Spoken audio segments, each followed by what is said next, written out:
Welcome to day 4 of week 2 of our 21-day Mindfulness Dialogue Immersion program. This week we're focusing on stage 2 of a mindfulness dialogue way of living, which we call exploring. We're also going to be consistent with the process of connecting, exploring, discovering that we use in mindfulness dialogue by beginning with a connecting exercise. We've become familiar with this now over the past week or so.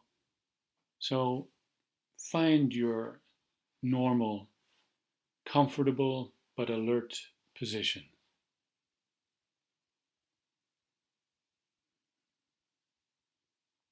Take the 3 deep breaths that we've talked about through your nose and out through your mouth slowly.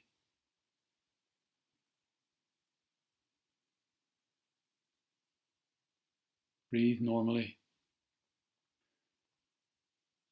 Try to let go of all thoughts by paying attention to your breath as you breathe in and out deliberately. In your mind, softly say the theme of today, which is self-listening. Repeat this like a mantra. Hold it as a mantra, in fact.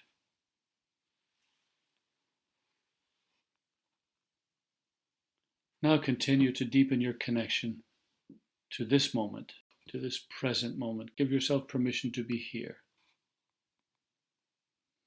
Notice life coming into your body through your breath. The gift of life in every moment.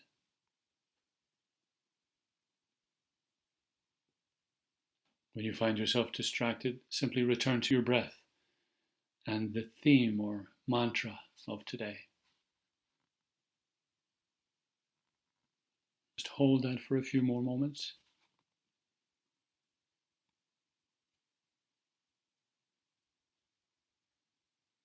And now gently return to the present, to where you are.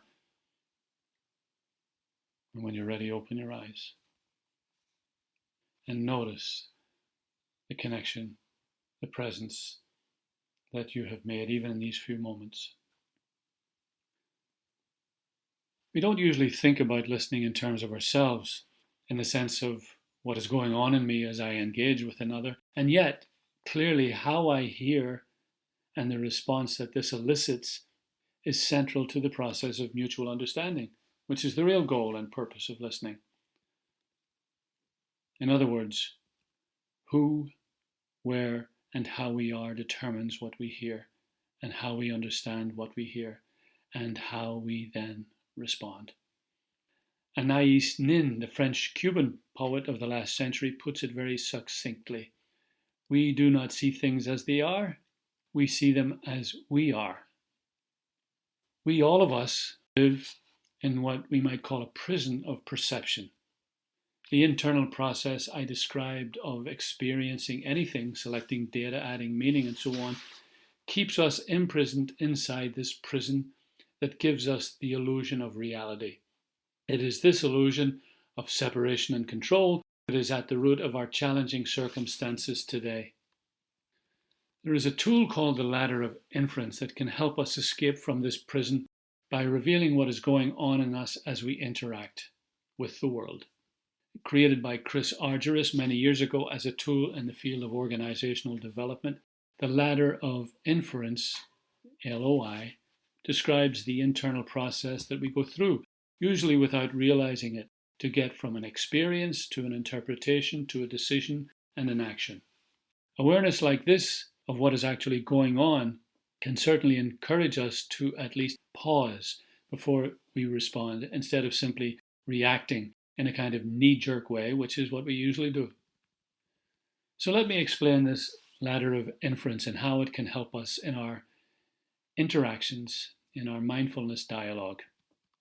Imagine any interaction. See what actually happens from the point of view of an objective observer, if such a thing is possible.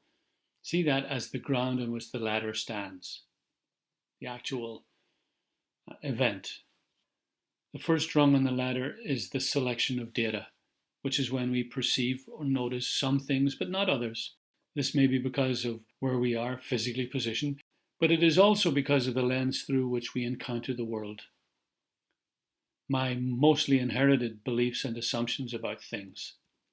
The second rung on the ladder is when I add meaning to the data I have selected. This step too is influenced and often simply determined by where I stand in the sense of my lens of perception.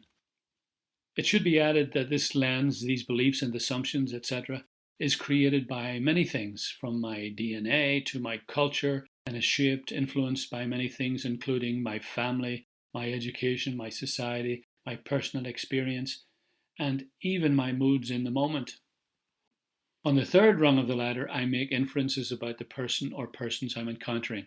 They are good or bad, angry or sad. This inference too is certainly influenced by all the things already mentioned. The fourth rung of the ladder is where I draw conclusions. This is what is going on here. This would suggest that what we call reality then is simply a construct. Put more positively, what we conclude is clearly, inevitably partial. And so something more is needed, another perspective, more data, etc., interpretations, conclusions, in order for the process of understanding to be more complete. Reality, in other words, is a relational process. The fifth rung has been in play all the time. It is where we reinforce beliefs. These beliefs, which are mostly unconscious, certainly unexamined, assumptions about things, have already determined the earlier rungs as I described. The data I selected, the meaning I added, the inferences I made, and finally the conclusion I drew. The process, in other words, is self-reinforcing. Think of the times we participated in this inevitable self-fulfilling prophecy. My unconscious or at least unexamined belief that strangers are not to be trusted will shape the data I select when I encounter a stranger, someone who is different, like an immigrant, or someone of a different sexual orientation. I will probably focus on the differences and the things I find unusual. Often I will find these threatening in some way that I may not understand, and this will cause me to make inferences about the person. They are bad or good or frightening, or I will then draw conclusions and behave in a probably defensive or even aggressive way that reflects these assumptions, which will then result in a similar defensive response from the other. The likely outcome will simply reinforce my original belief that strangers are not to be trusted, a kind of inevitable self-fulfilling prophecy. The final rung on the ladder of inference is described as defending noble certainties. The phrase suggests that at this point there is no longer any listening or understanding. Defending noble certainties is where wars are fought, though we've all been there.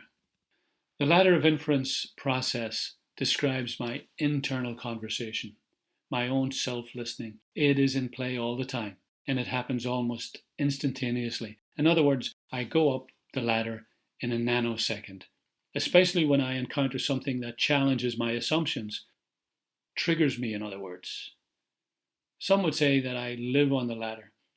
However, I deliberately use the words almost instantaneously to imply that there is room for something else. There is hope for change. For the ladder of inference can actually help me escape from my prison of perception simply by allowing me to see what is going on. Such self-listening is therefore a critical aspect of the listening in order to understand process that we are calling exploring. So how do we apply this? So what you might call Ladder 101 application is simply using this new concept to help me become more aware of what is happening when I interact with others. My assumptions, the lens through which I encounter the world, will cause me to be triggered by the slightest threat, which refers to anything that is different from my beliefs about things. And since I live in a world of infinite differences, I will be triggered 1,000 times a day. Unfortunately, I will usually react in the way I have described and therefore simply reinforce my old beliefs and thereby my reality.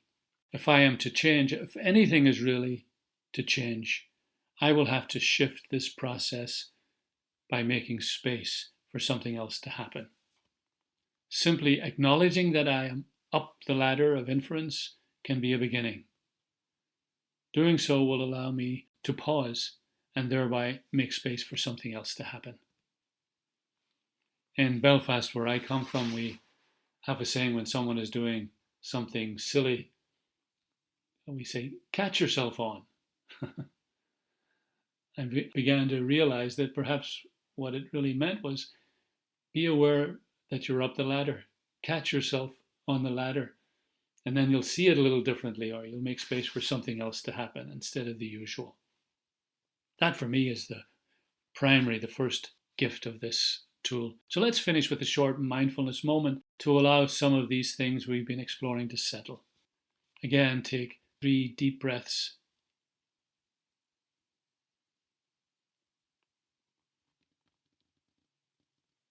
Now remember all the things, or whatever you can remember, that you've heard about self-listening. Think for a moment what these mean for your life, where they apply. And make a personal commitment to bring them into your interactions today and continuing. Maybe focus on one aspect.